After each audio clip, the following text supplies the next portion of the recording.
talking about what happens when this doesn't work, right? Because we always have to have a plan B, right? I couldn't get Matt up on his side. My wedge didn't work.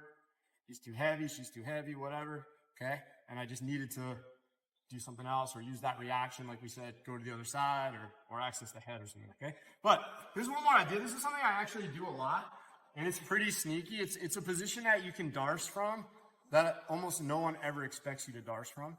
Okay. So it actually is something that I catch very frequently because it's kind of like the person generally on the bottom is invested in the defense and not really thinking about this. Okay, so check it out. We're gonna do the same thing. Okay, again, always just sort of going slow here for now and just rotating and really kind of trying to find that spot, be smooth with that transition, and step right over.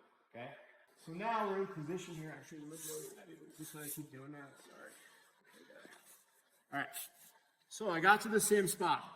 Matt's thinking Kimura here, right? Or maybe he was even thinking armbar and everything's kind of tight and it's like, ugh. So what I start doing here is I start faking like I want to play the Kimura game here. I take that underhook here and I just start kind of pulling up a little bit. I kind of yank a little bit on that arm, okay? So what we're going to do here, and I'll just take my leg off in front of Matt's face for a second.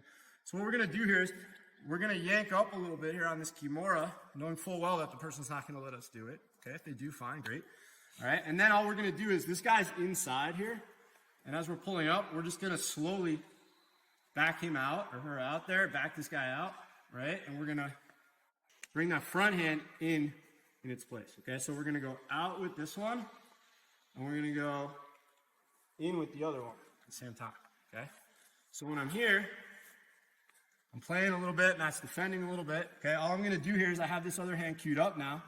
I'm going to pull this one out. As I'm pulling this one out, this one's going to shoot in, and I'm going to drop my shoulder, okay?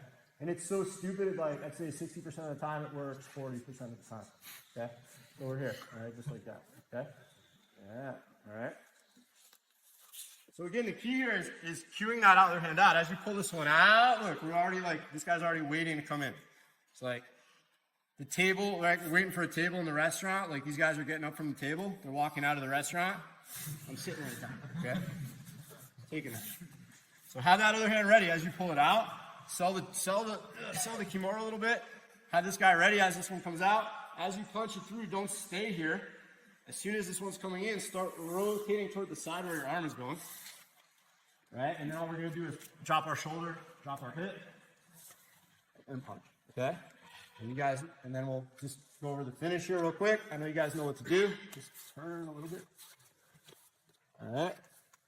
If you have a way that you like to finish the Darce, do it your way. Okay, it's not really a Darce class. I think there's a few of those on the schedule this week. All right.